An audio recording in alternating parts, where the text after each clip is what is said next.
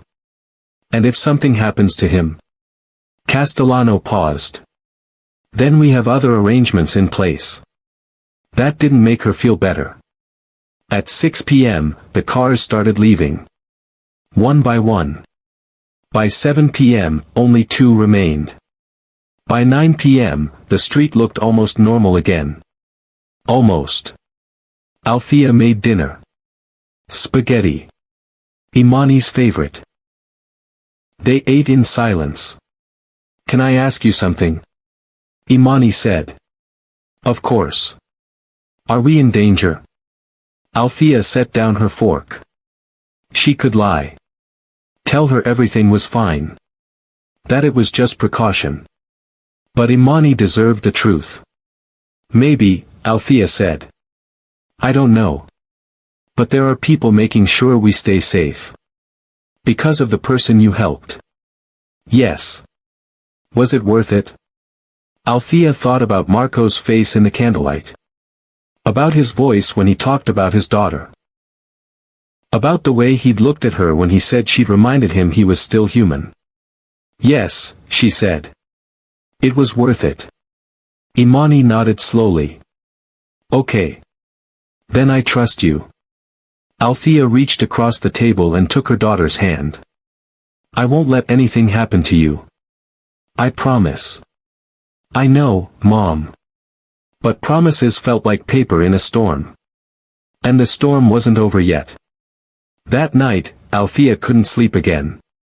She lay in bed staring at the ceiling. Thinking about choices. About the night she'd said no to the money.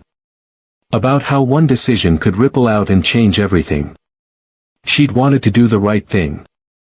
But what if the right thing put her daughter in danger? What if kindness had consequences she couldn't control? At 2:17 a.m., she heard something.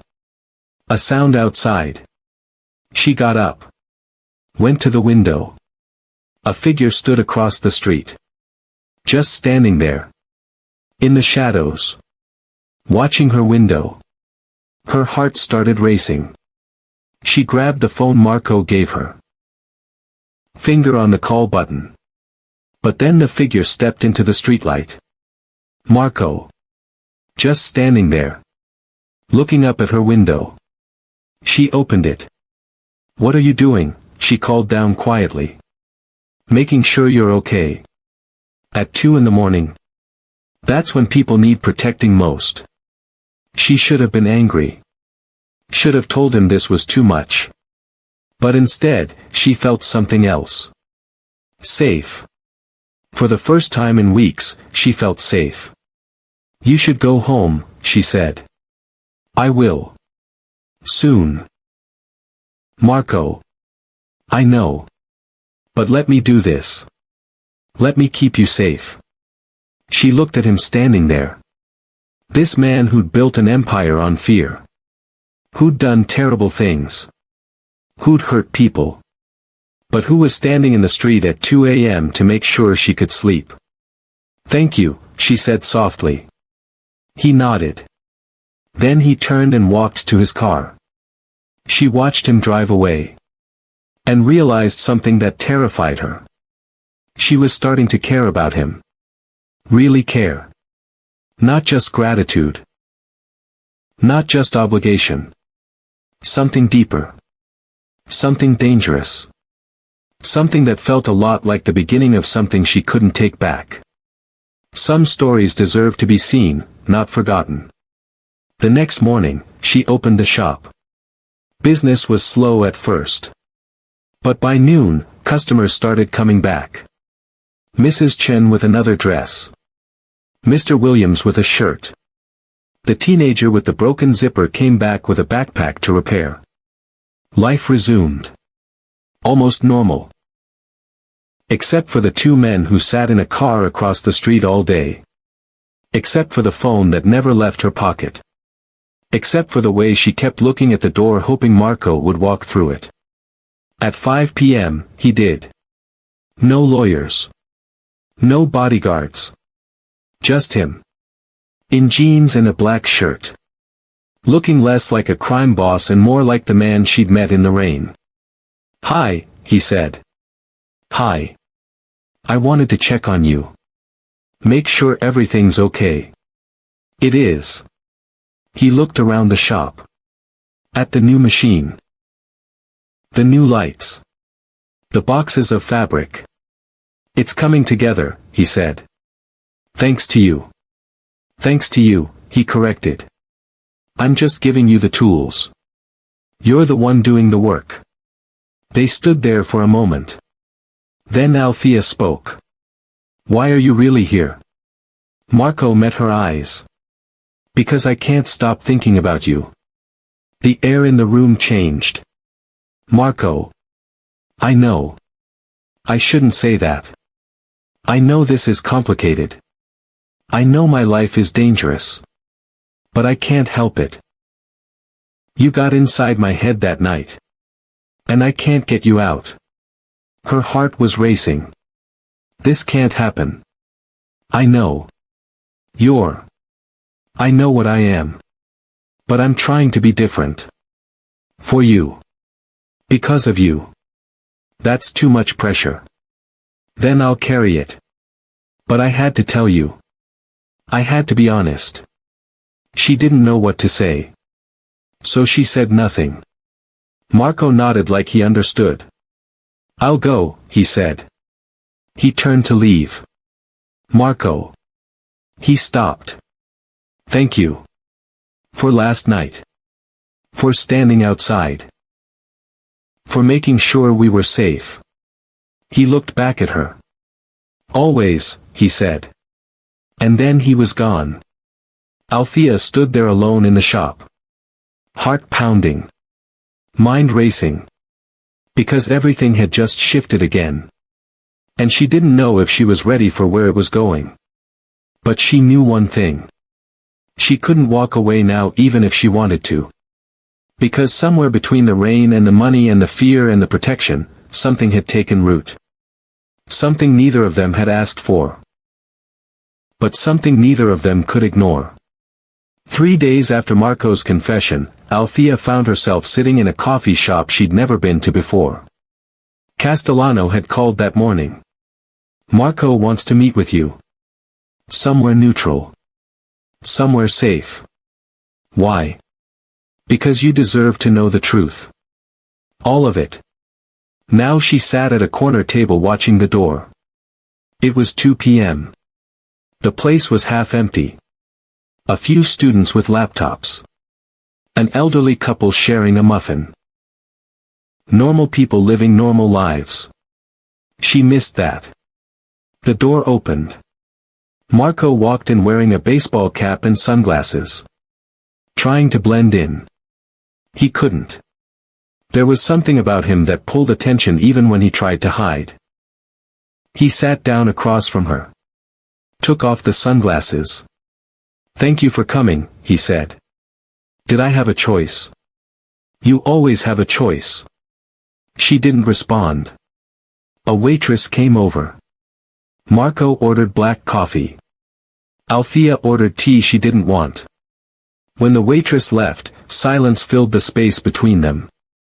"You said I deserve the truth," Althea finally said.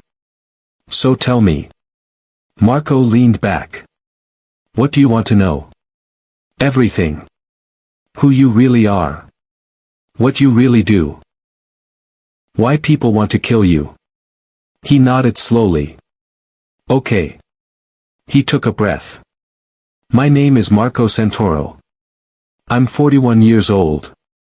I grew up in Brooklyn. My father ran numbers for the Colombo family. My mother cleaned houses. I have 2 sisters I haven't spoken to in 10 years because they're ashamed of what I became." He paused as the waitress brought their drinks. When she left, he continued. "I started running errands for my father's crew when I was 14. Delivering packages. Collecting debts. By 16, I was making more money than my mother made in a year. By 20, I was moving product. By 25, I was running my own operation. Althea wrapped her hands around her tea. What kind of operation? The kind that ruins lives. His voice was flat. No emotion. Just fact. Gambling. Loan sharking. Protection rackets.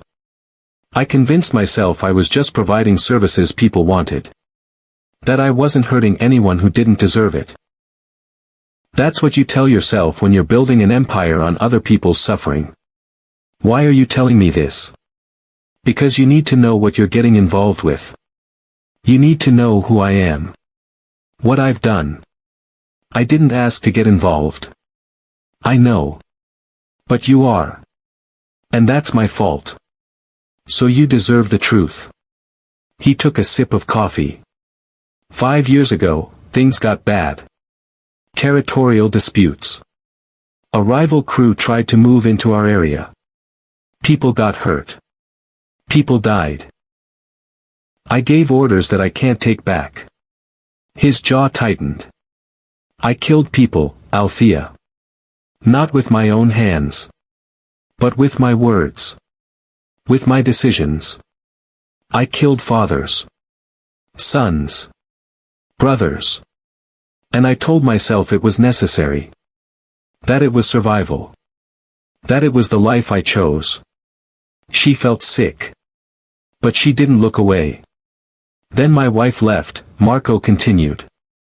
Took my daughter. Sophia. She was 8. She told me she couldn't let Sophia grow up around a monster. That every time she looked at me, she saw blood on my hands. His voice cracked slightly. She was right. Where's Sophia now? Upstate. With her mother. I'm allowed to send child support. That's it. No visits. No calls. Her mother changed their last name. Got a restraining order. Made sure I couldn't be part of her life. How long has it been since you've seen her? 4 years, 3 months, and 16 days. The precision of it broke Althea's heart. I'm sorry, she said. Don't be. It's what I deserve. He looked down at his coffee. But losing Sophia changed something. Made me realize I couldn't do this forever. That eventually, the life catches up to you. You end up dead or in prison or alone. And I was already alone. So you're trying to get out? Yes. I'm liquidating my illegal operations. Investing in legitimate businesses. Real estate. Restaurants. Import-export. Things that won't put me in a cell or a grave. And people don't like that. No. Some of my old partners see it as betrayal. Weakness. They think I'm exposing them by going clean. Others want what I built and see my exit as opportunity. So they test me. Push me. Try to force me back in or take me out. That's why someone tried to kill you. The night you came to my shop. Yes. A warning. From people who don't want me to leave. Althea set down her tea. And now I'm caught in the middle of it. Yes. Because I showed you kindness. Because you showed me humanity. Because you reminded me I used to be someone better. Someone who didn't need fear to feel powerful. He leaned forward. That night in your shop, when you refused the money, when you just treated me like a person who needed help, something shifted. I realized I'd been living in a world where everything was transactional. Where nothing was given freely.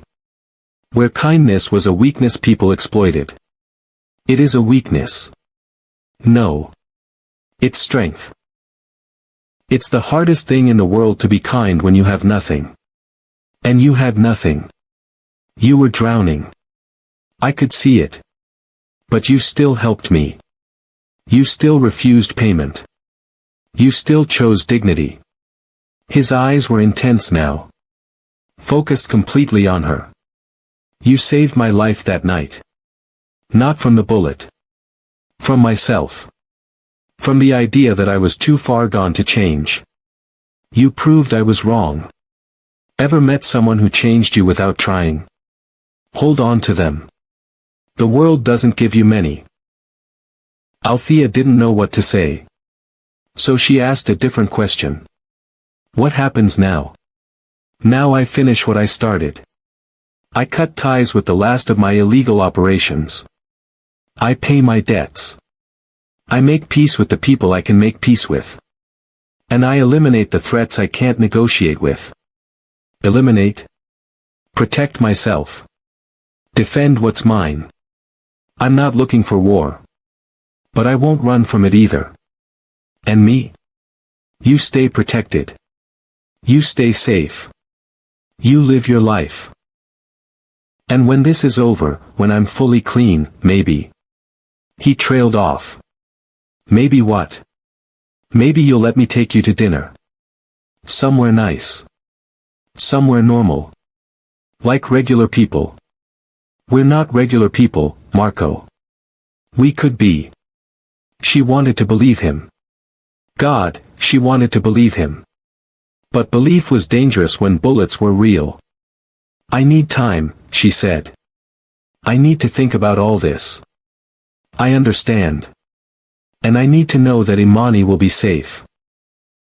No matter what happens between us. Or doesn't happen. She will be. I promise you that. The trust for her education is untouchable. My lawyers have instructions. If anything happens to me, everything I've built goes to legitimate charities. Including a foundation that will ensure Imani's future. You've really thought about this. I've thought about nothing else for 3 weeks. They sat in silence. Then Althea spoke. Can I ask you something? Anything. Do you regret it? The life you lived. The choices you made. Marco was quiet for a long time. Yes, he finally said. Every single day. But regret doesn't undo the damage. It doesn't bring back the people I hurt. It doesn't give me back the years with my daughter. All it does is remind me that I have to be better. That I have to build something worth the pain I've caused. That's a heavy burden. It's the one I earned.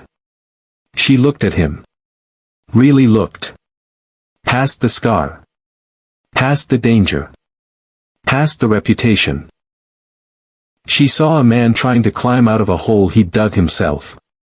And she saw something else. She saw someone who genuinely cared about her. Not because of what she could do for him. But because of who she was. I'm scared, Marco, she said quietly. Of me? Of this. Of what happens if I let myself care about you. Of what happens if something goes wrong. I've been surviving on my own for so long. I've built walls to protect Imani and myself. And you're asking me to let those walls down. I'm not asking you to do anything. I'm just being honest about what I feel. What you do with that is up to you. What if I can't do this? What if your world is too dark for someone like me? Then I'll understand. And I'll still make sure you're protected. Still make sure Imani gets her education. Still make sure you have everything you need. Because this isn't conditional, Althea. My gratitude isn't transactional. You changed my life. Whether or not you want to be in it doesn't change that. Her eyes got wet. Why are you like this? Like what? Honest. Vulnerable. Real. You're supposed to be this dangerous criminal. This untouchable boss. But you're sitting here telling me your fears like you're just human. Because with you, I can be. With everyone else, I have to be the monster. The legend. The threat. But with you, I can just be Marco. The guy who's trying to figure out how to be better. A tear slipped down her cheek. I don't know if I'm strong enough for this. Marco reached across the table. Hesitated. Then gently took her hand. You're the strongest person I've ever met. You've survived things that would have broken most people. You've raised a beautiful daughter on your own. You've built a business with nothing. You've chosen dignity when it cost you everything. If anyone's strong enough, it's you. She squeezed his hand. I need time. Take all the time you need. But I'm not saying no. He smiled. A real smile. The first one she'd ever seen from him. That's all I'm asking for. A chance. They sat there holding hands across the table. Two broken people. One trying to escape his past. One trying to build a future. Neither of them knowing if they could make it work. But both of them willing to try. When Althea got home that night, Imani was doing homework at the kitchen table. How was your day? Imani asked without looking up. Complicated. You say that a lot now. Because it's true a lot now. Imani set down her pencil. Mom, can I ask you something? Sure, baby. Are you happy? The question caught Althea off guard. What do you mean? I mean, with everything that's happening. With all the changes. The money. The security. All of it. Are you happy? Althea sat down across from her daughter. I don't know yet. Ask me again in a few months. That's not an answer. It's the honest one. Imani studied her. You're different. You look at your phone more. You seem distracted. And sometimes, when you think I'm not watching, you smile at nothing. Althea felt her face get warm. I'm just processing a lot. Is it because of him? The person you helped? Althea didn't answer right away. Then she decided Imani deserved some truth. Yes. Do you like him? It's complicated. That's not an answer either, Mom. Althea sighed. Yes. I think I do. But his life is complicated. Dangerous. And I don't know if it's smart to care about someone like that. But you do care. Yes.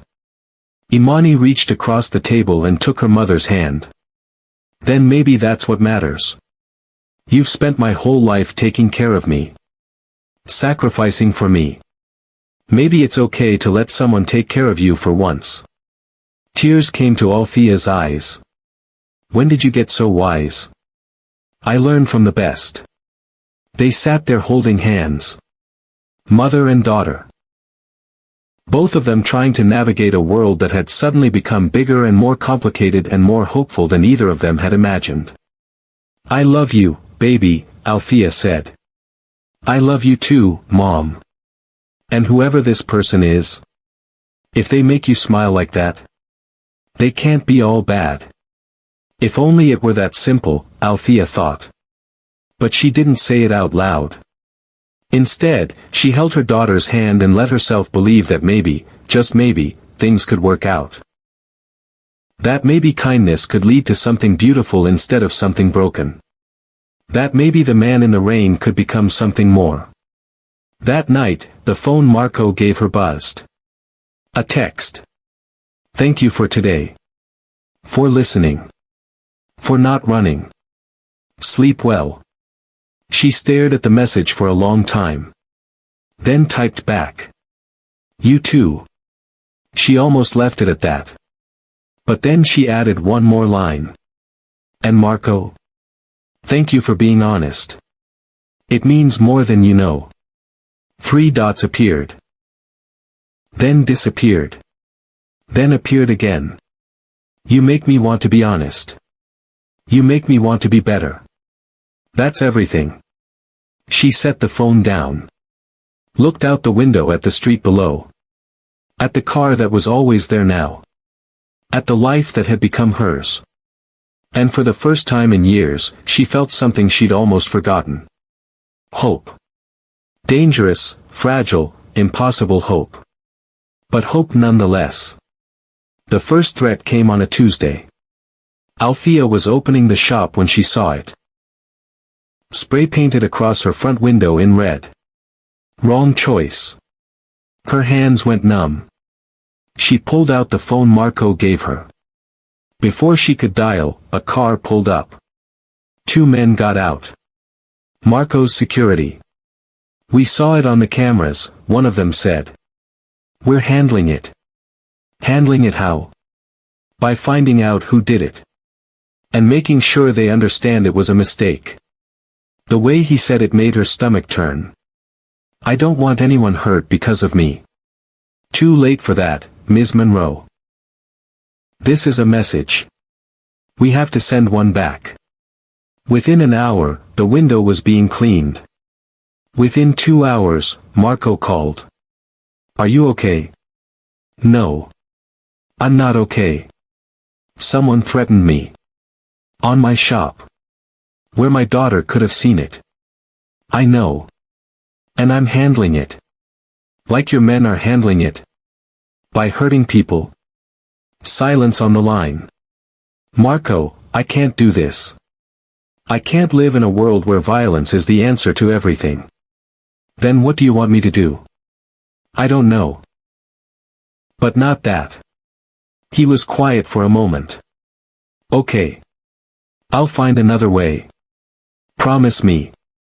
"I promise. No one gets hurt unless they try to hurt you first."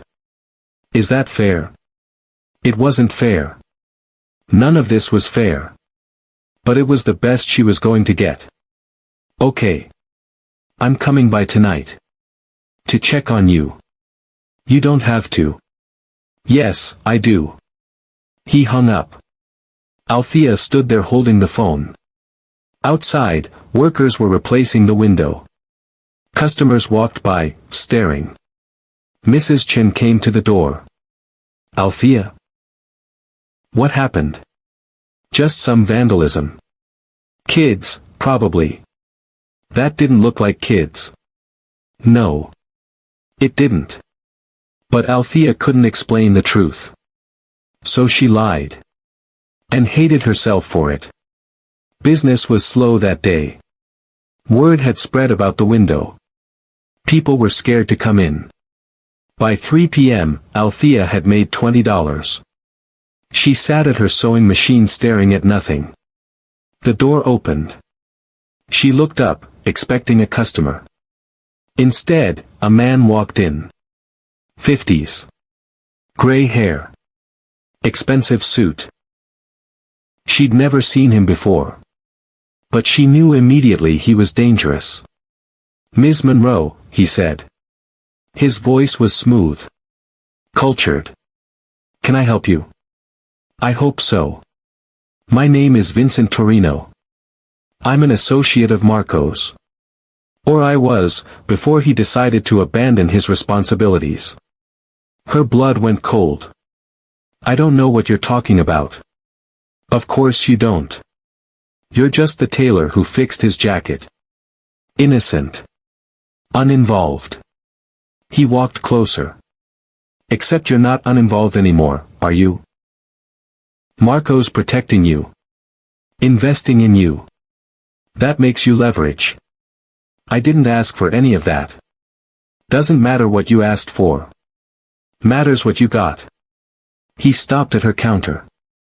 Picked up a spool of thread. Examined it. "Here's the thing about Marco. He thinks he can just walk away. Build a new life. Be a new person. But the life doesn't let you go that easy. And the people he's abandoning? We have long memories. What do you want?" Vincent smiled. It didn't reach his eyes. "I want you to deliver a message. Tell Marco that his exit has a price. And if he's not willing to pay it, we'll collect from the people he cares about." "Are you threatening me?" "I'm explaining reality. Marco knows how this works. He's just hoping his money and his muscle can change the rules. They can't." He set down the thread. "You seem like a nice woman. Smart. Trying to do right by your daughter. It would be a shame if you got caught in the middle of something that has nothing to do with you. Then why are you here?" To give you a choice. Convince Marco to honor his obligations. Or watch what happens when he doesn't. Vincent walked to the door. Stopped. Turned back. Oh, and Ms. Monroe. That window this morning. That was a courtesy. Next time won't be. Then he was gone. Althea's legs gave out. She sat down hard on her chair. Her hands were shaking so badly she couldn't hold anything. She grabbed the phone. Called Marco. He answered on the first ring. Vincent Torino was just here, she said. Her voice was barely steady. Marco's breath caught. Did he touch you? No. But he threatened me. Threatened Imani. I'm on my way. Marco. Lock the door. Don't let anyone in. I'll be there in 10 minutes. The line went dead. Althea locked the door. Turned off the lights. Sat in the dark waiting. Marco arrived in 8 minutes. He came through the back door with 4 men. All of them armed. Althea had never seen him like this. Cold. Focused. Lethal. Tell me exactly what he said. She did. Every word. When she finished, Marco's jaw was clenched so tight she could see the muscle jumping. He's dead. Marco, no.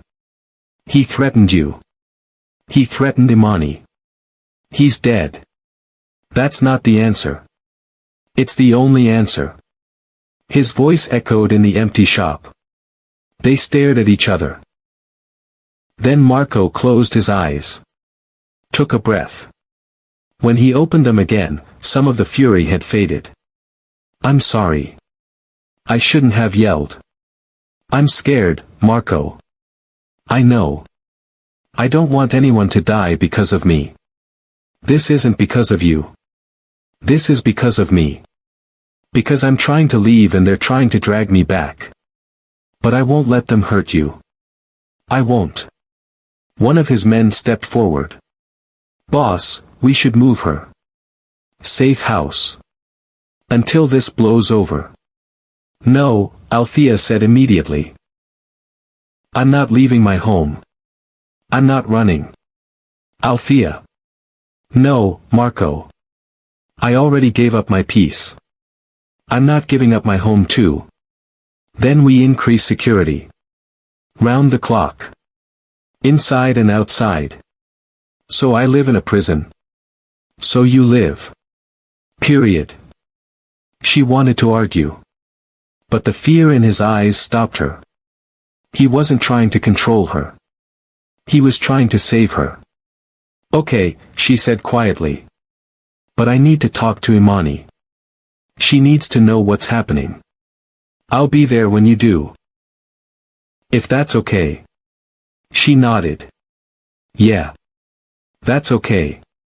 That night, Althea sat her daughter down. Marco sat next to her. Imani looked between them. This is serious, isn't it? Yes, Althea said. She told her everything. About Marco. About who he was. What he'd done. Why they were in danger. She didn't sugarcoat it. Didn't protect her from the truth. Imani deserved to know. When she finished, Imani was quiet for a long time. Then she looked at Marco. Are you going to protect us? Yes. How? By making sure the people who want to hurt you understand that's not an option. Will you kill them? Marco didn't flinch. Only if they try to kill you first. Imani nodded slowly. Then she turned to her mother. Do you trust him? Althea looked at Marco. At the man who'd walked into her shop in the rain. Who'd been honest about his past. Who was trying to be better.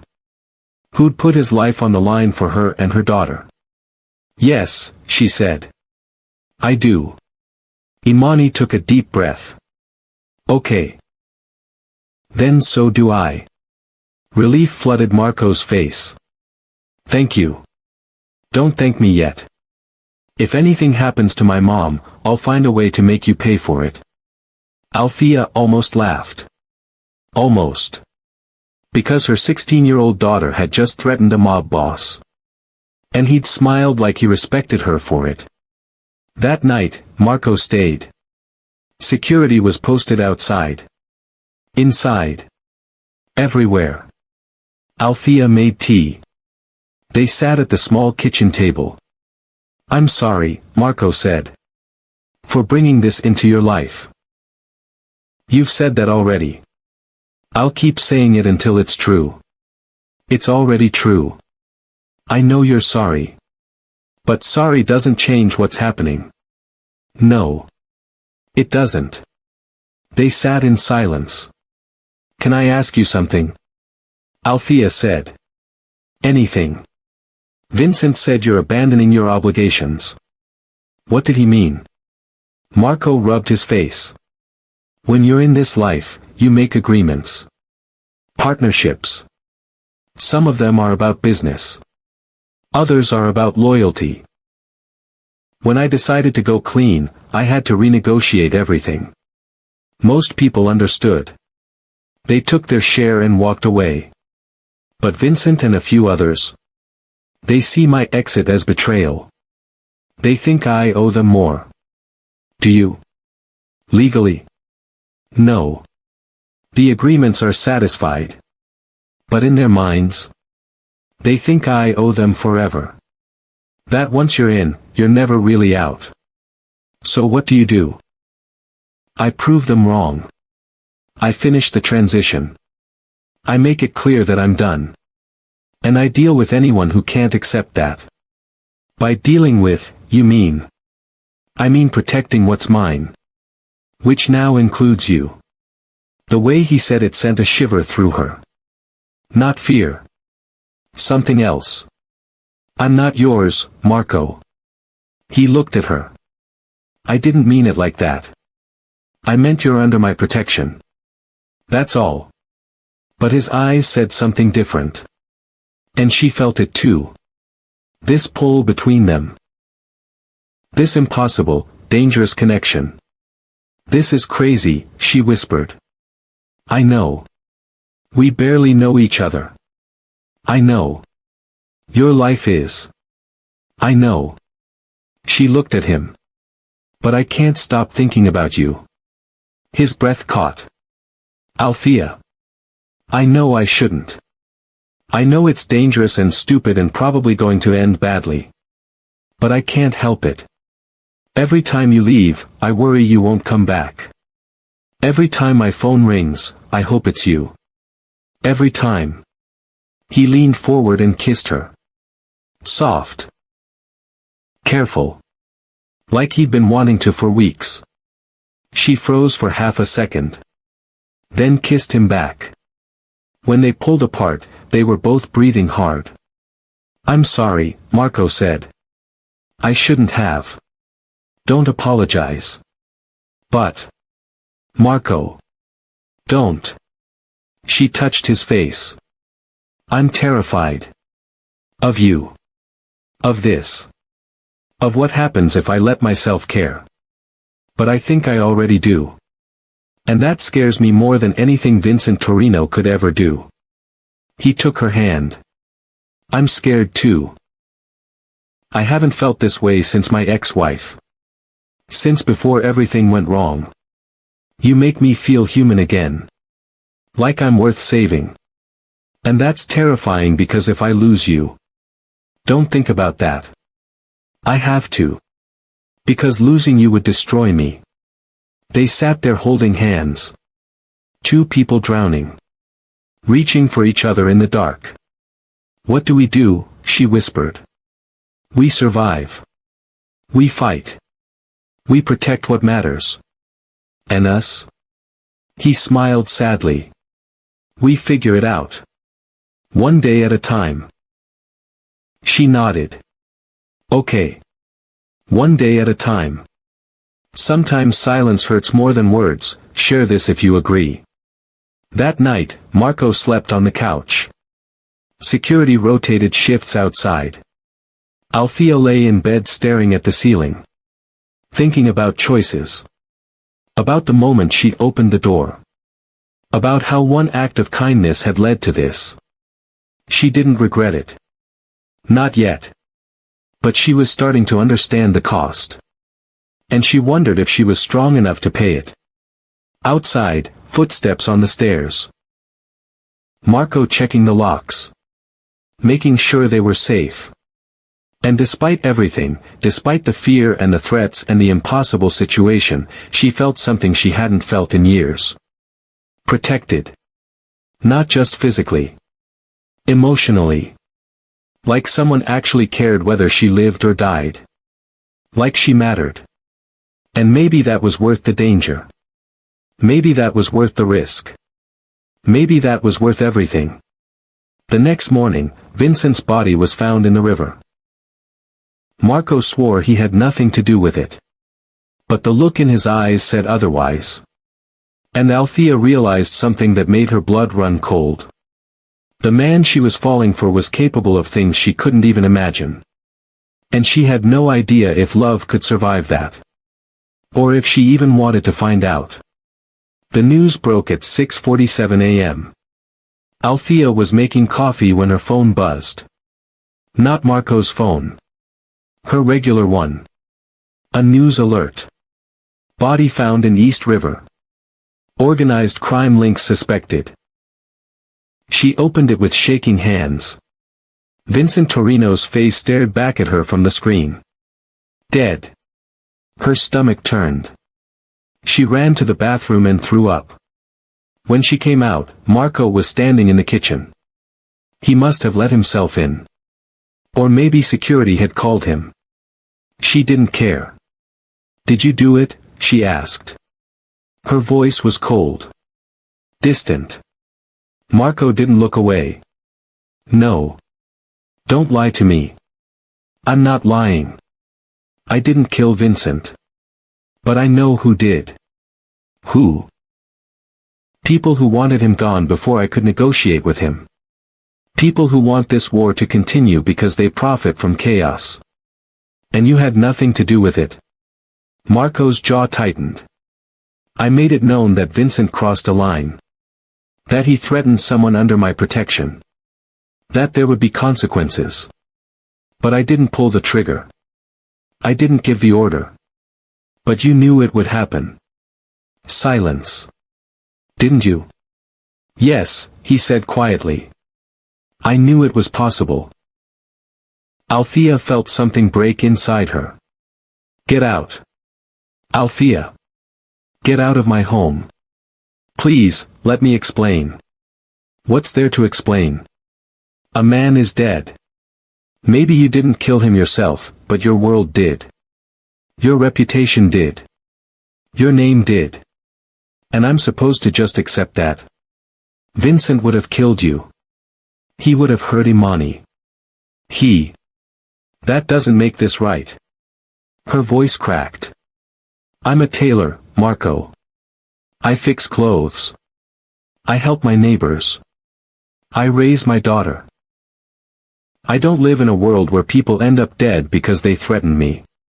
You do now. The words hung in the air like smoke. No, Althea said. I don't. Because I'm done. Marco's face went pale. What are you saying? I'm saying this was a mistake. All of it. The money. The protection. You. It was a mistake. You don't mean that. Yes, I do. Althea, please. I need you to leave. Now. And I need you to take your security with you. Take everything. Just go. I can't do that. You're still in danger. From who? Vincent's dead. Isn't that what you wanted? It's not that simple. Vincent has people. Allies. They'll want revenge. Then I'll deal with it myself. You can't. Watch me. They stared at each other. Marco looked like she'd just stabbed him. If I walk out that door, he said quietly, I can't protect you. I don't want your protection. Not anymore. Not like this. Althea. Please. Just go. For a long moment, he didn't move. Then he turned and walked to the door. Stopped with his hand on the knob. I love you, he said without turning around. I know I have no right to say that. I know I've ruined everything. But I need you to know. I love you. And I'm sorry. Then he was gone. Althea stood alone in the kitchen. The coffee was still brewing. The morning light was coming through the window. Everything looked normal. But nothing would ever be normal again. 2 days passed. The security disappeared. The cars stopped parking outside. The men in suits vanished like they'd never existed. Althea reopened the shop. Business was slow. People were still scared. But she didn't care. She just needed to work. Needed to keep her hands busy. Needed to stop thinking about Marco's face when she told him to leave. Imani noticed immediately. Where is he? Gone. Why? Because I asked him to go. Mom. I don't want to talk about it. But Imani didn't let it go. Did he do something to you? No. He protected me. That's the problem. I don't understand. Someone died because of me. Because Marco was protecting me. And I can't live with that. Imani was quiet for a moment. The man on the news. Vincent Torino. Yes. He was the one who threatened us, wasn't he? Althea didn't answer. She didn't need to. Mom, I'm not stupid. I know Marco's world is dangerous. You told me that. But if that man was going to hurt us, and now he can't, isn't that better? It's not that simple, baby. Why not? Because I don't want to become the kind of person who thinks violence is the answer. I don't want you to grow up thinking that's normal. But it is normal. For some people. For Marco. And that's exactly why I ended it. Imani looked at her mother with eyes that were suddenly much older than 16. You're scared. Of course I'm scared. No. Not of the danger. You're scared of caring about him. Because if you care, then what happened to that man becomes your responsibility. And you can't handle that. The accuracy of it took Althea's breath away. When did you get so insightful? I've been watching you my whole life. Learning from you. And right now, I'm watching you run from something that makes you happy because it also makes you scared. Imani. I'm not saying you're wrong, Mom. I'm just saying maybe you're not completely right either. She grabbed her backpack.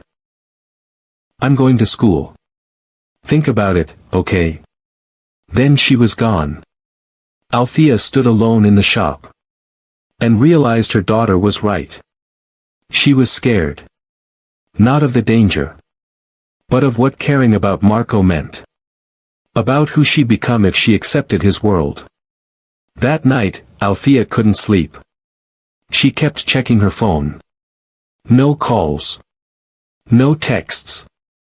Nothing from Marco. He was respecting her wishes. Giving her space. And she hated it. At 2:34 a.m., she gave up on sleep. Got dressed. Walked downstairs to the shop. Sat at her sewing machine in the dark. The same spot where she'd worked on Marco's jacket. Where everything had started. She picked up a piece of fabric. Started stitching. Didn't know what she was making. Just needed her hands to move. An hour passed. Then she heard it. A sound outside. Footsteps. Her heart started racing. She grabbed her phone. The regular one. Marco's phone was upstairs in a drawer where she'd left it. The footsteps got closer. A shadow passed the window. Then another. She stood up slowly. Walked to the door. Looked through the glass. 3 men stood on the sidewalk. She didn't recognize them. But she recognized the look in their eyes. Danger. One of them saw her watching. Smiled. Then pulled out a gun. Althea ran. Back through the shop. Up the stairs. The sound of breaking glass followed her. They were coming in. She burst into the apartment. Imani. Get up. Her daughter sat up, confused. Mom, what? Closet. Now. Don't come out until I tell you. Mom, you're scaring me. Good. Now move. Imani ran to the closet. Althea grabbed Marco's phone from the drawer. Her hands were shaking so bad she could barely dial. 1 ring. 2.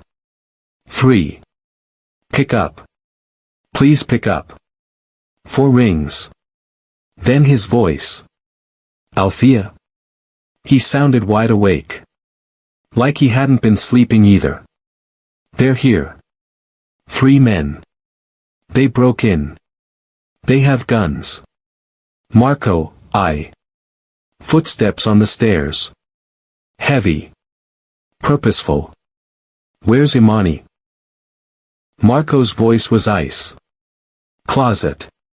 Safe. For now. Lock yourself in the bathroom. I'm 5 minutes away.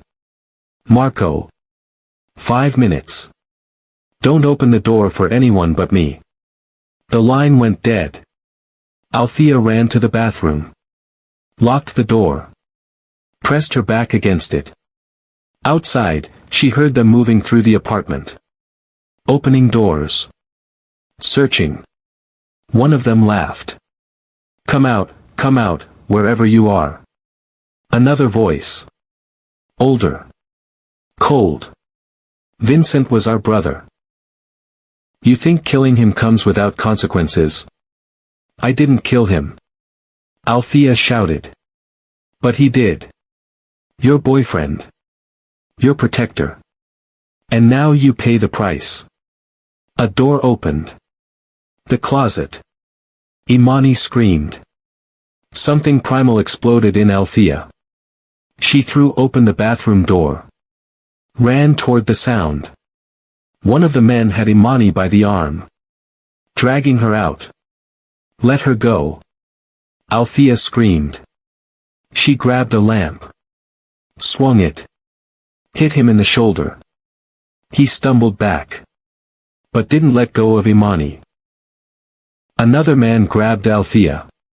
Threw her against the wall. Pain exploded through her shoulder. Should have stayed out of it, he said. He raised his gun. Pointed it at her head. Any last words? Time slowed. Althea looked at her daughter. At Imani's terrified face. At the life she tried so hard to build. At the choice she'd made to send Marco away. I'm sorry, she whispered. To Imani. To Marco. To herself. The man's finger moved toward the trigger. Then the apartment door exploded. Marco came through it like a force of nature. He wasn't alone. 6 men. All armed. What happened next was chaos. Gunfire. Shouting. Bodies hitting the floor. Althea grabbed Imani. Pulled her down. Covered her with her body. It was over in seconds. When the noise stopped, Althea looked up. All 3 men were down. Unconscious. Disarmed. Not dead. Marco stood in the center of the room. Gun in hand. Eyes wild. He looked at Althea. At Imani. Making sure they were okay. Then he holstered the gun and walked over. Knelt down beside them. Are you hurt? Althea shook her head. Imani? I'm okay, Imani said. But she was crying. Marco pulled them both close. I'm sorry. I'm so sorry. I should never have left. I should never have. Stop, Althea said. She pulled back. Looked at him. At the man who just saved their lives. At the man she'd sent away because she was scared of what loving him meant. I was wrong, she said. No. You were right. I brought this into your life. Marco. Shut up. She kissed him. Hard. Desperate. Real. When they pulled apart, they were both crying. I love you, she said. And I'm terrified of what that means. But I love you. I love you too. And I need you to promise me something. Anything. Promise me you'll do whatever it takes to keep us safe. I don't care what that means. I don't care what you have to do. Just keep us safe. He looked at her like he couldn't believe what he was hearing. Are you sure? No. But I'm choosing you anyway. He pulled her close again. Held her like he'd never let go. Around them, his men were zip-tying the attackers. Calling cleanup crews. Making everything disappear. This was Marco's world. Violence. Danger. Consequences. And Althea had just chosen to be part of it. Not because she wanted to. But because the alternative was losing him. And that was worse than anything else. Don't just scroll, someone needs to hear this. An hour later, the apartment was clean. The attackers were gone. Taken somewhere Althea didn't ask about. New security was posted. Heavier than before. Marco sat with Althea and Imani on the couch. They won't try again, he said. How do you know? Because I'm sending a message. A clear one. You're off limits. Both of you. Anyone who comes near you answers to me. And after tonight, no one's going to want to do that. What about revenge? What about? I'll handle it. That's my job now. To handle it so you don't have to worry. Imani spoke up. Are those men dead? Marco looked at her. No. They're alive. In police custody. They'll be charged with home invasion. Attempted murder. They'll go away for a long time. But you could have killed them. Yes. Why didn't you? Marco glanced at Althea. Because your mother's trying to make me better. And that means not killing unless there's no other choice. Imani nodded slowly. Okay. I can live with that. She stood up. I'm going to bed. I have a test tomorrow and I'm exhausted. She walked to her room. Stopped at the door. Marco? Yeah. Thank you for saving us. You don't have to thank me. Yes, I do. Because you came even after Mom sent you away. That means something. Then she disappeared into her room. Althea and Marco sat in silence. She's incredible, Marco said. She gets it from me. He smiled. Actually smiled. She does. They sat there for a while. Just breathing. Just being alive. I meant what I said, Althea finally spoke. I love you. I know. But I'm still scared. So am I. Of what? Of losing you. Of not being good enough for you. Of my past destroying your future. She took his hand. Then we'll be scared together. Okay. And Marco? Yeah. Don't ever leave again. Even if I tell you to. Don't listen to me. He laughed. A real laugh.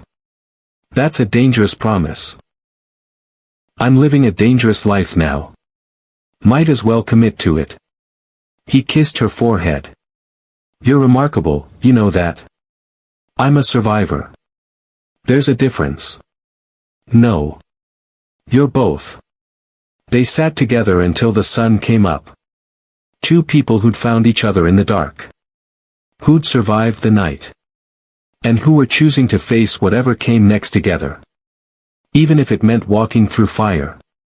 Even if it meant accepting a world they didn't choose. Even if it meant loving someone who came with a price. Because some people are worth the cost. And Marco, for all his flaws and all his sins, was worth it to her. 6 months changed everything. The threat stopped. Word had spread. Touch Althea or Imani, and you answered to Marco Santoro. No one wanted that conversation. The shop transformed. New equipment.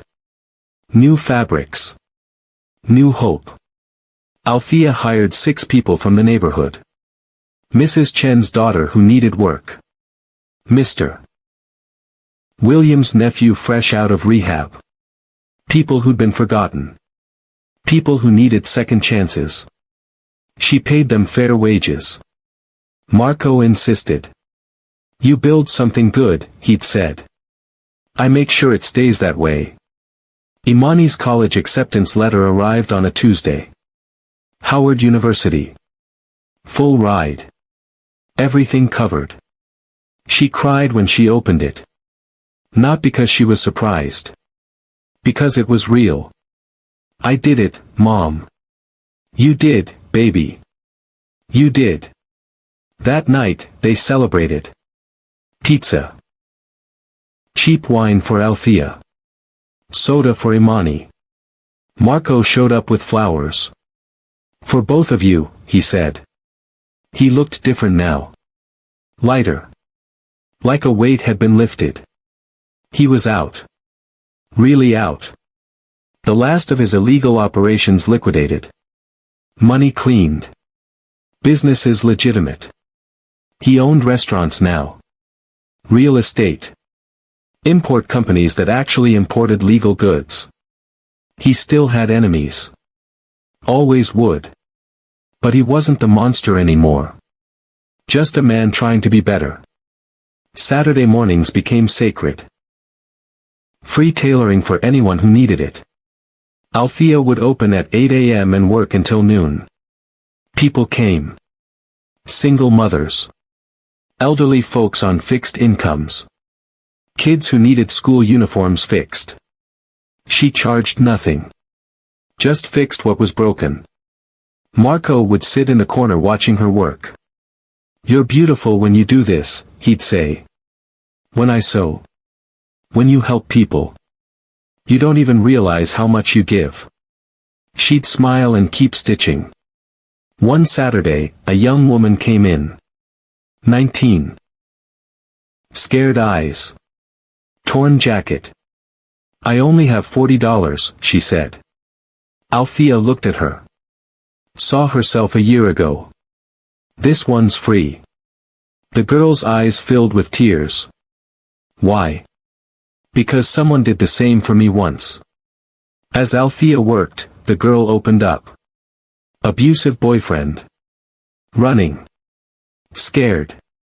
When the jacket was done, Althea handed her Marco's card. Call this number. Tell them Althea sent you. They'll help you find somewhere safe.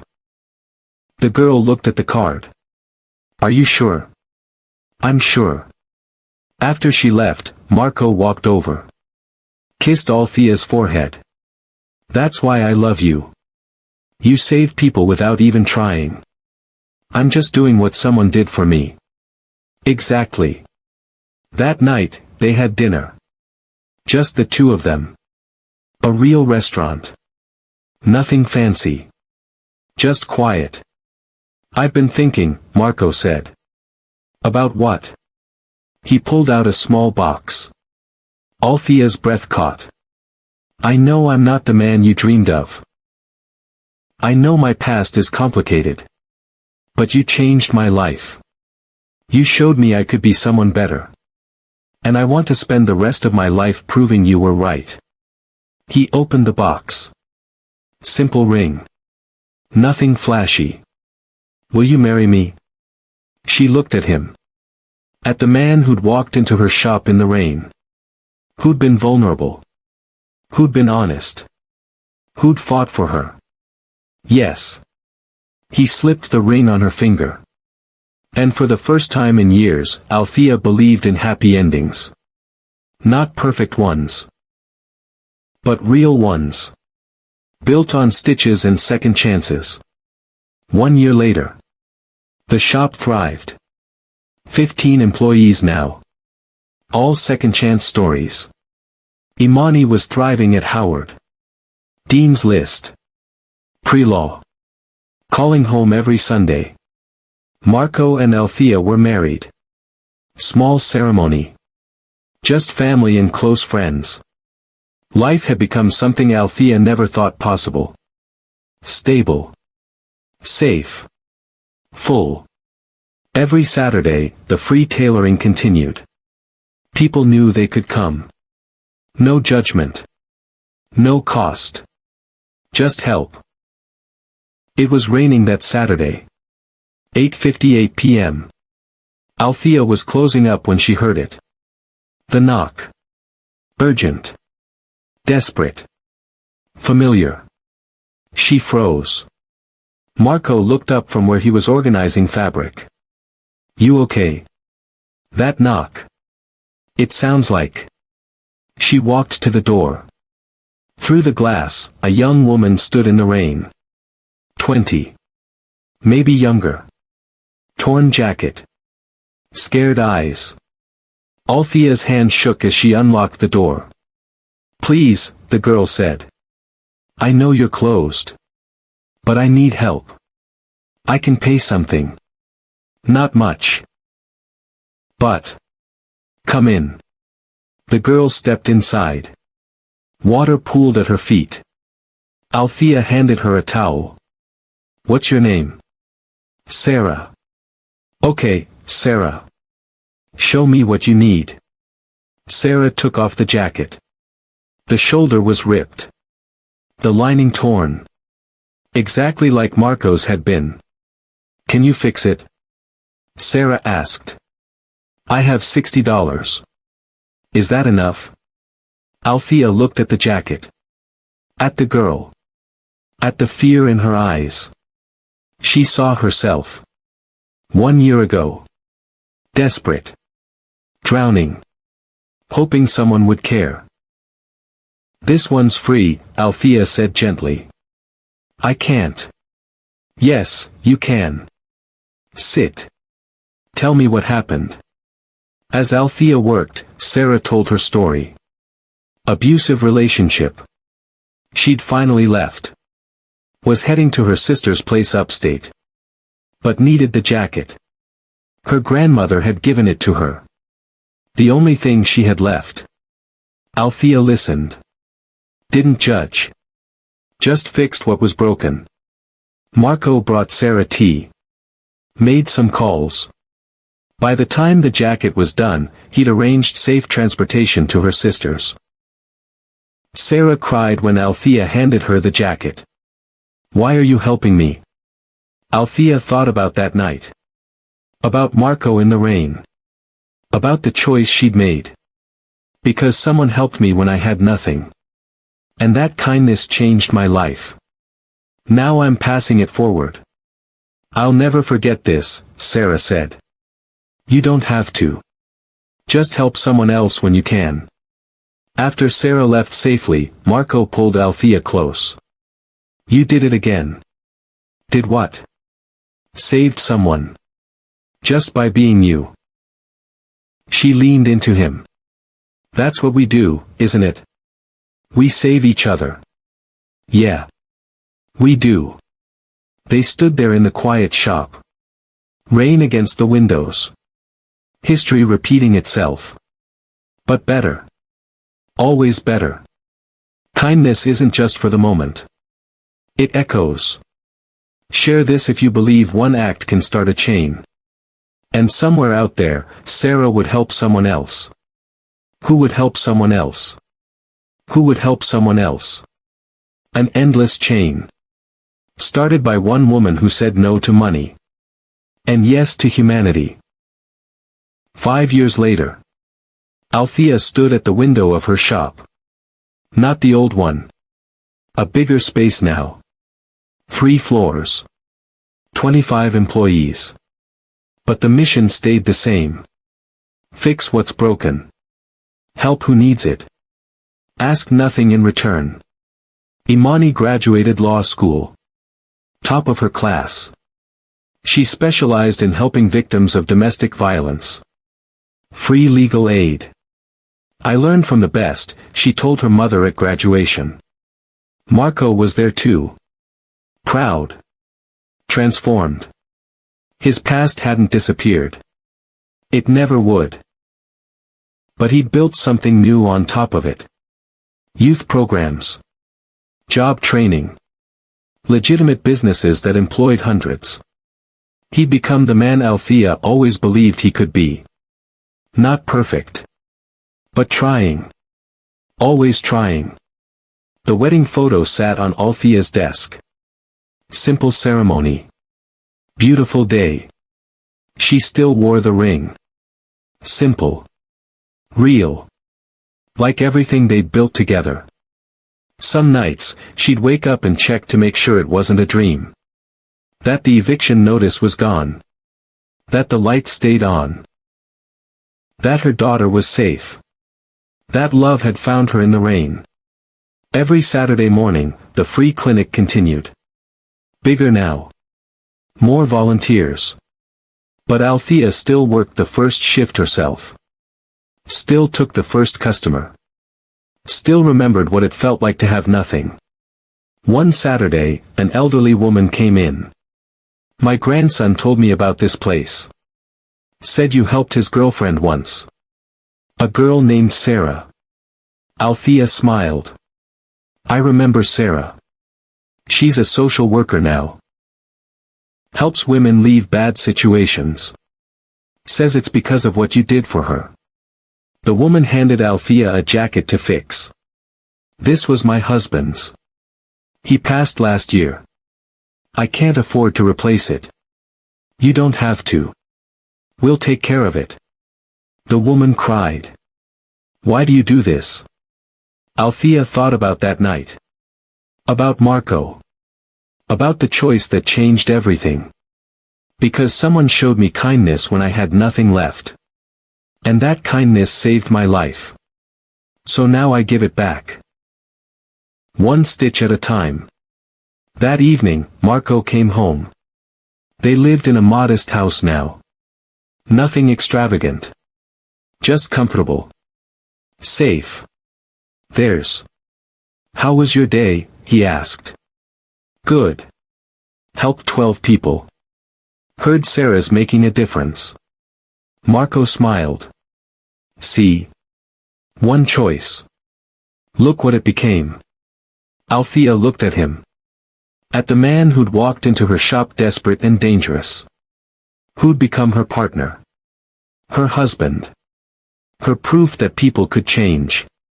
We did okay, didn't we? She said. Better than okay. We did something that mattered. And somewhere out there, right now, someone is standing at a door. Desperate. Scared. Hoping someone will answer. Hoping someone will see them. Hoping someone will choose kindness over convenience.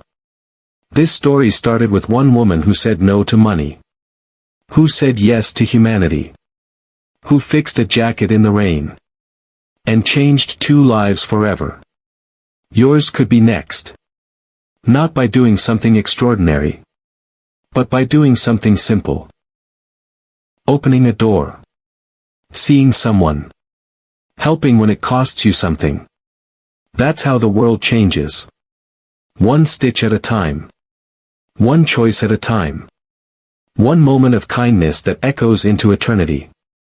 What would you have done if you were her? Tell us in the comments. Like this video if you believe kindness still matters. Subscribe for more stories where one choice changes everything.